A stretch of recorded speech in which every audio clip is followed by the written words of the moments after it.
Hi, and welcome back to the Heal with Heat channel. Today, we're diving into the topic of red light therapy and near-infrared light therapy. These are two things that often get bundled together under the headlines of red light therapy or photobiomodulation or low-level light therapy, but I want to make sure that you understand the difference. We'll cover the common wavelengths used in the research, the benefits that each type of light brings, and how deeply they penetrate into your tissues. We'll also talk about where you can naturally encounter these wavelengths and a lot more. By the end, you'll understand how these therapies work and which might be the best fit for your needs, or why a combination of both is often going to be ideal. Let's get started by clarifying what red light and near-infrared light actually are. These two are neighbors on the electromagnetic spectrum, but they're not exactly the same. Red light is a part of the visible spectrum. It's the red color that you can see with your eyes, of course. Near-infrared light is just beyond the visible red, meaning it's invisible to the human eye. If you've ever looked at a red light therapy device that has both near-infrared and red LEDs, you'll notice that the red LEDs are visibly bright red, whereas the near-infrared ones look either dim with a very faint red glow or even completely off. That's because near-infrared wavelengths are outside of our visual range. We measure light by its wavelength in nanometers. Red light therapy typically uses wavelengths in the range of 600 to 700 nanometers, most often around 630 or 660. Near-infrared uses longer wavelengths, roughly 700 to 1100 nanometers, most commonly around 810, 830, or 850. Both red and near-infrared fall within what scientists call the therapeutic window of light. This is a range of wavelengths that have beneficial effects on the body. Red and near-infrared light therapies are both forms of photobiomodulation. This is a big word for a simple idea. It's using specific light wavelengths to stimulate biological processes in our cells. Your cells make energy using tiny engines called mitochondria. One key part of that engine is an enzyme called cytochrome C oxidase. You can think of this like a gatekeeper that lets the energy-making process run smoothly. Now, during times of stress, like when you're inflamed or sick, your body produces more nitric oxide.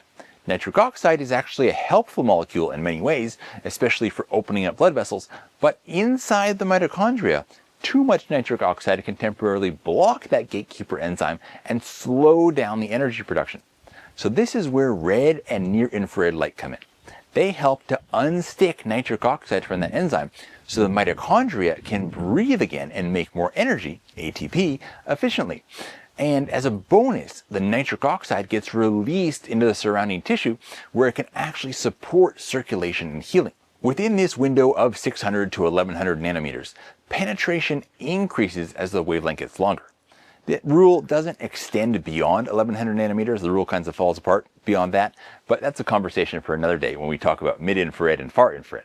For now, red light around 600 to 700 nanometers primarily penetrates a few millimeters into the skin.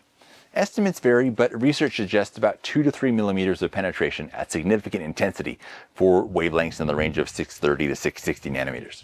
This is comfortably going to reach the dermis, where you have your skin cells, collagen, and blood vessels, and can even influence cells that are in the upper subcutaneous tissues. So red light isn't just skin deep. It can actually stimulate the shallow tissues beneath the skin too, things like tiny blood vessels and nerves in that area.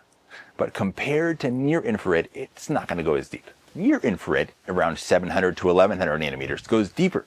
Here, 4 or 5 millimeters or more into the body with therapeutic doses. In fact, near-infrared at certain wavelengths can penetrate several centimeters deep under the right conditions.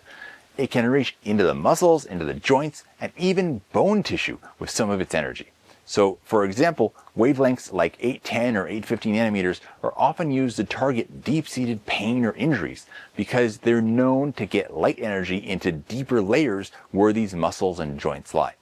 There's even some pretty exciting research on using near-infrared light on the brain, especially around 810 nanometers, because it can actually penetrate the skull to a degree and potentially affect the brain cells. Now, on to the fun part.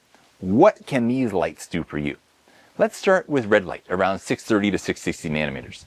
Red light is famous for its ability to improve skin appearance. It stimulates collagen production in the skin, which helps reduce wrinkles and fine lines. In studies, red light therapy has shown significant improvements in wrinkles, firmness, and overall skin complexion. It can also even out skin tone and reduce sunspots by promoting healthy cell turnover.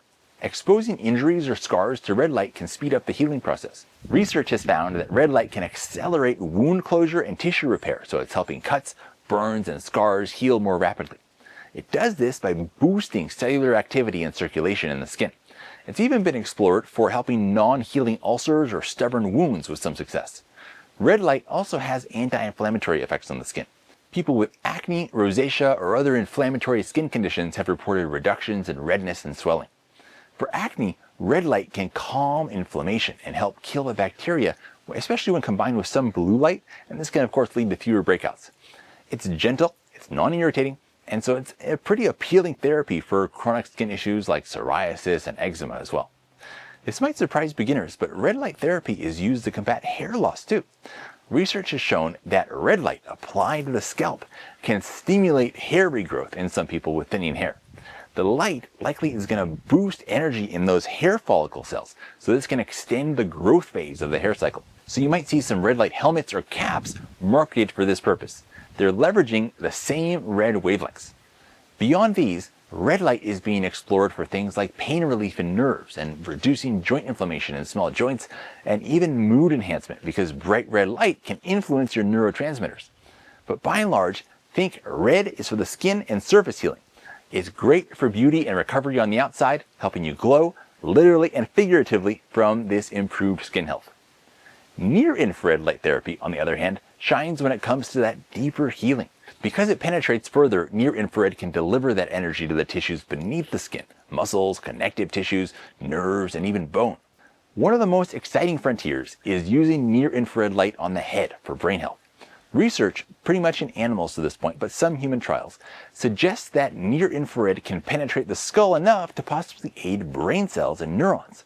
There are actually studies exploring near-infrared for traumatic brain injury recovery, stroke recovery, and even neurodegenerative diseases like Alzheimer's and Parkinson's.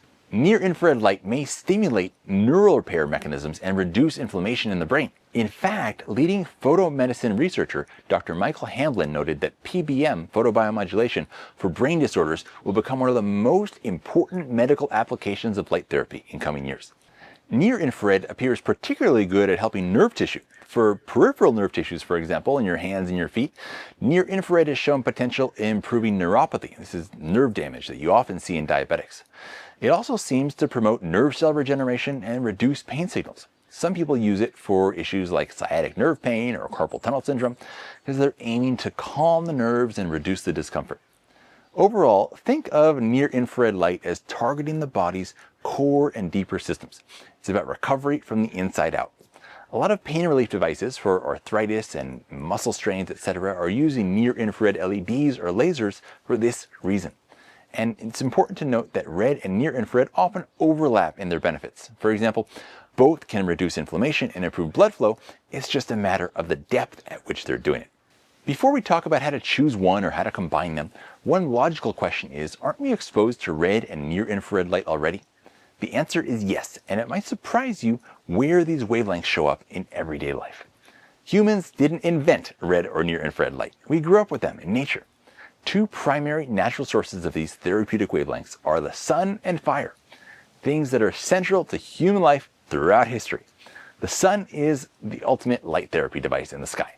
About 42% of sunlight is visible light, which includes red. And even a larger portion, or roughly 50% of the sun's energy that's arriving to the Earth, is infrared.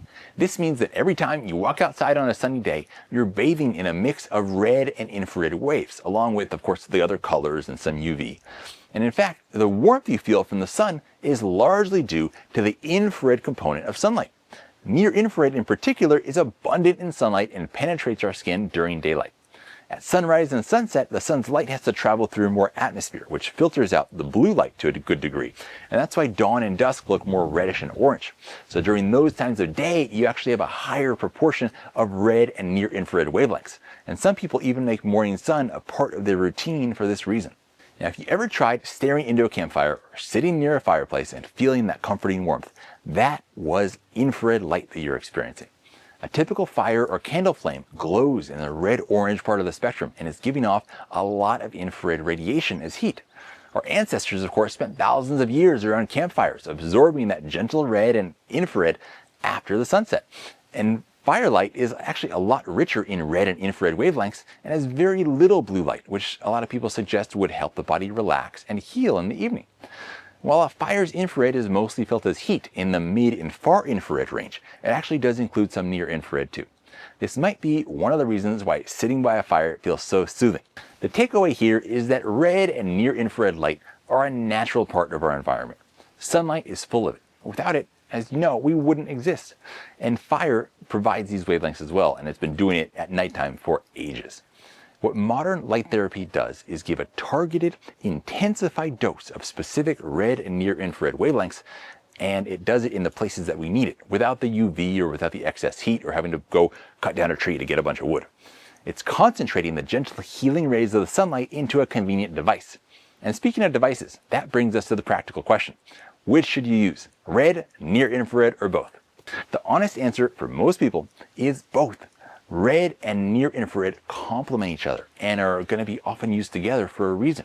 Many high-quality therapy panels and devices actually contain a combination of both red and near infrared LEDs to give you the best of both worlds.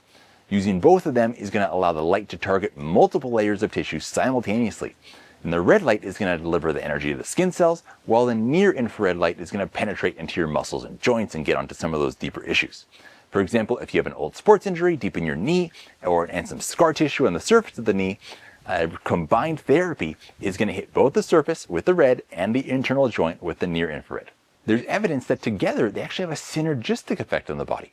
Clinical studies have shown that red and near infrared light used in tandem can more effectively stimulate biological processes like cellular energy production, collagen synthesis, improved blood flow, and reduced inflammation than just using one or the other. I hope this video brightened your understanding of light therapy.